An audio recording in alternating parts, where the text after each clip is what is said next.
I suppose that thinking about that as well, if we've got these graduates coming in through the Pathways programme and they've come from different backgrounds, they get their planning masters, how do we get them to stay? You know, how do we get those people to stay in local government? Do you have any views? Yes, retention is a challenge, and I think it's a kind of catch-22 of everyone is working really hard. You know that more than anyone. It's hard to come here, to spend a day outside your day job at the moment. It's harder than ever.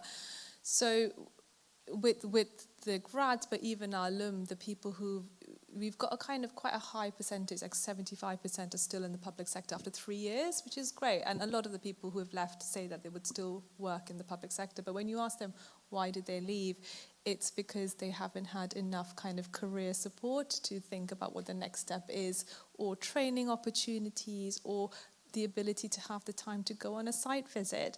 So I think with whether it's the grad or the mid-career, it's keeping them in the public sector is around making sure that we're carving the time to provide that support and training and coaching.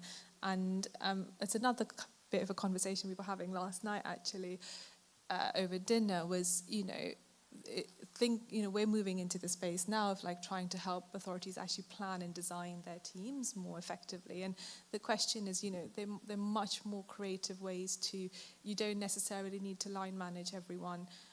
Because you're a planner's the chief planner or the head of planning doesn't need to manage all the planners. Actually, you could get someone who's actually has a bit more kind of people management skills, or have a bit more matrix management, so you're giving those opportunity for support and training through different people across the organization or across your team, or people who like to do that. Not everyone likes to line manage, and it's not everyone's skill. It's a skill to be able to bring people up into their career choices. So that there's definitely some more creative thinking, and we're always happy to help there about how you might actually redesign your team to be able to support the next gen, but also work more effectively and differently. And different countries do this better than we do in this country.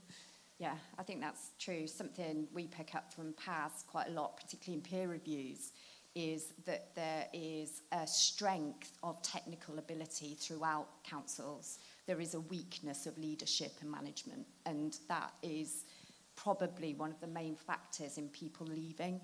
Is that the private sector has much more time to devote to people's, I suppose, their career progression. Yeah. They have more people. That isn't the fault of local government, but it probably means that we just have to think a bit more carefully about how we retain that skill set and how we promote that, so that people feel that they can work and carry on their career through local government. So we talked about recruitment. How do you think, because I know you've got lots of ideas as to how we could improve the recruitment in local government so that it opens up a little bit more. I know many of you won't be in charge of recruitment, but I think this is quite handy, because then you can talk to your HR teams about how this might work.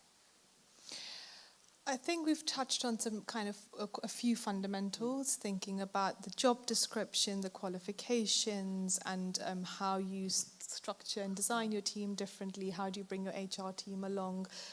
We are sort of in process at the moment, but we're hoping to be able to actually do a bit of training for HR teams with you next year, to sort of bring them along with you in terms of supporting them to think about how you might recruit differently, do inclusive training to improve EDI and unconscious bias and so forth. So there's some kind of technical stuff, quite like processy stuff, that I think can be done. But some of the easiest things is just looking at a job description and removing the need to have worked in the public sector before and the rigid qualifications, and that would be the easiest thing in the kind of immediate processy focus space. Could you just talk a little bit through, though, the public practice? I know we do it in Pathways as well. We have many different routes to get a job, don't we? So, we allow people different methods of applying. Yes. And we enable different ways of people being assessed so that we're getting the widest range of candidates.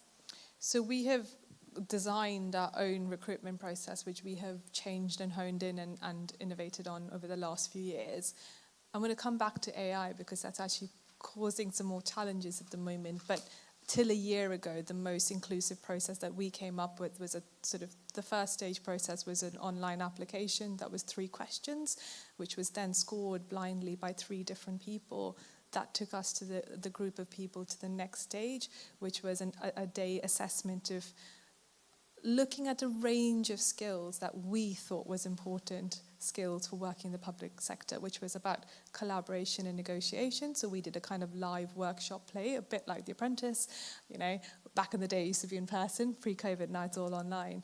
And that was seeing how people work, and there's a kind of human dynamic about are people being too forceful or too shy, or how do you help that? But that's one aspect, because some people are quite shy, but they'll be really good at report writing, and that's fine because they've done the written piece in the first stage.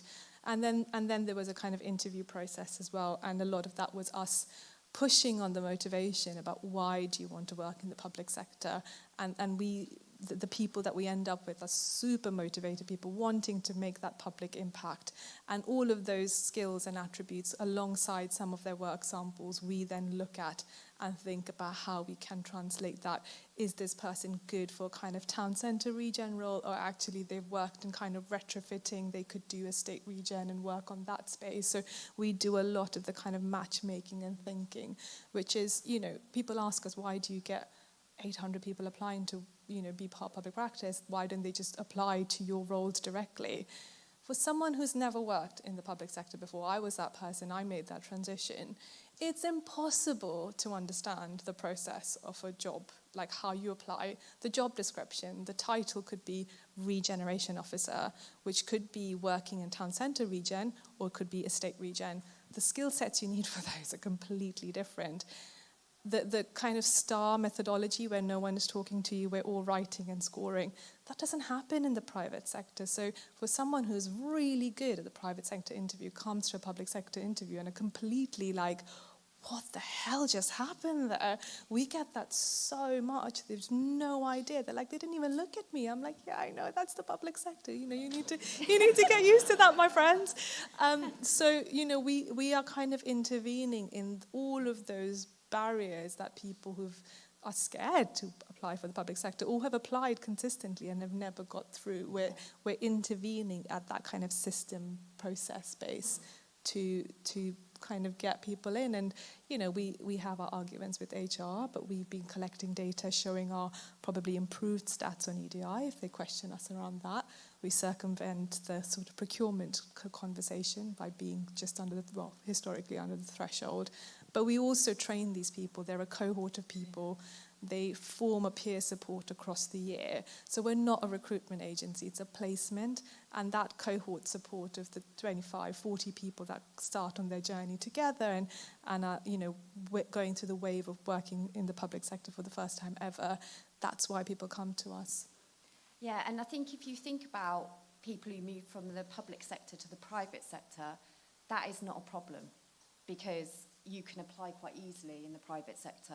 Going the other way, as you say, is near on impossible. And so if we're looking at flows in and flows out, the reason that local government people apply to work in local government is because that's what they've always known. And so they're able to get through and over. If we're going to disrupt the system a little bit and get different people into local government and disrupt what we know, we're going to have to change the access. And we're going to have to think about how we open that up. Otherwise, we're just going to have the same pool. And as we know, the pool is diminishing. And so that's why I think this conversation is really important, because it's nothing to do with local plans or development management, but it's to do with the people who are doing that. And as I said last night, this is all about people. And if we're going to get more representative of our communities, if we're going to start to think about how people in the community speak to us in the councils, we need to get on top of this issue. This is really important. I know that it's something that Pooja and I could bore each other silly with, but it's something we do talk about a lot, isn't it? I think if we come to, what do we think of the, are you looking at me because I need to finish? You've stepped forward, Martin. I'm a bit, no? Okay. Okay, good. What do you think, I thought about the attributes of a public sector placemaker. I'm not going to say planner because I think we've got beyond that, but having worked in the private sector, I suppose, come into the public sector and now run in public practice, what are those attributes? Ooh, that's a really good question. People. I think negotiation, reading a room, bringing people on a journey, whether it's your members or the community or your team or different departments in a council, I think that's kind of the strongest attribute you need, is an ability to work collaboratively, communicate, bring people on that journey. There's obviously a kind of spatial element to this that is critical, and we all have that in our system. In our kind of training in this room. I am a firm believer of creativity. I have that kind of architecture background, and I think perhaps if I was to poke the planning system, is being a bit more courageous about their creative abilities to sort of think about what can be.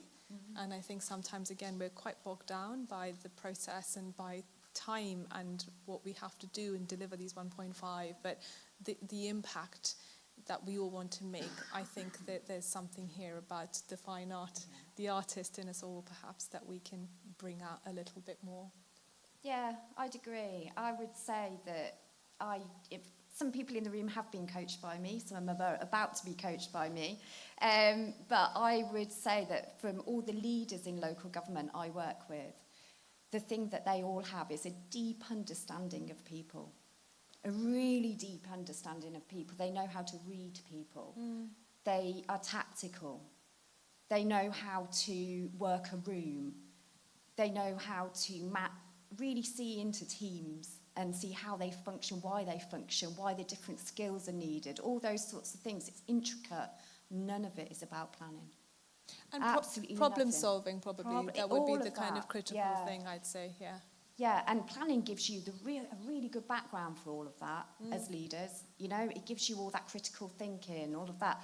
But the people who are thriving have all of that people side of it, and they have it in abundance. And I hope that you've seen that in the room over the last couple of days, that there's what's special about all of you is that you have all of that, and that's why you're doing so well in your jobs. It's how do we let that through to all the layers of the system so that we've got people who can come up and can be thriving too. And then lastly, what did you enjoy most about working in the GLA? I think this is quite This is like going back. So I guess I've sort of mentioned a few times, I'm an architect, and then public practice is sort of modelled on those two of us co-founders who had a very similar background of training in architecture, wanting to make a bigger impact, and then moving to the public sector to do that, and then realising how hard it was to get a job in the public sector. So I made that journey, and then within my first year of being at the GLA, we set up public practice, and Anna's been involved with public practice since -1 days. So it goes a long way. I think for me, the shift of working in a kind of quite a small architecture practice, where at the time, the last one I worked at was primarily local authority audiences. Being on the other side, the things I enjoyed most was the much larger influence. So I was working on one project previously, and then suddenly I was funding 20 of those projects in the Regen team, and being able to strategically influence those was amazing. Being able to influence, so I joined when Sadiq first came in, and pushing a lot around design quality, and Sheree is sitting here, and Sheree will be well aware of the sort of influence around positioning the importance of quality in London, and that felt really powerful. But then finally working with lots of multidisciplinary people who could just email the economics team and be like, can you help me with this sort of footfall in a high street, versus working with the social equality team, talking about how do we bring more people from the care system into this consultation. The access we had to lots of different skill sets and knowledge was deeply humbling. And the reason I asked Pooja that is because I think we need to know what's special about us so that we can sell it to other people who want to come in. I don't think that we often sit back and think about what is so special about where we work and why we do what we do. So if I could record that and put it, Shelley, I know Shelley's probably the same as me, and put it on our website for why you want to work in the public sector, it's that sort of thing, isn't it? That's what we need, is a little bit of, why do people want to come to us? Why do they want to come to us above the private sector? And to finish, I just think we need to get a whole lot better at this. And you've all got the skill sets to do this. So let's get our thinking caps on. Thanks, Pooja. Thank you.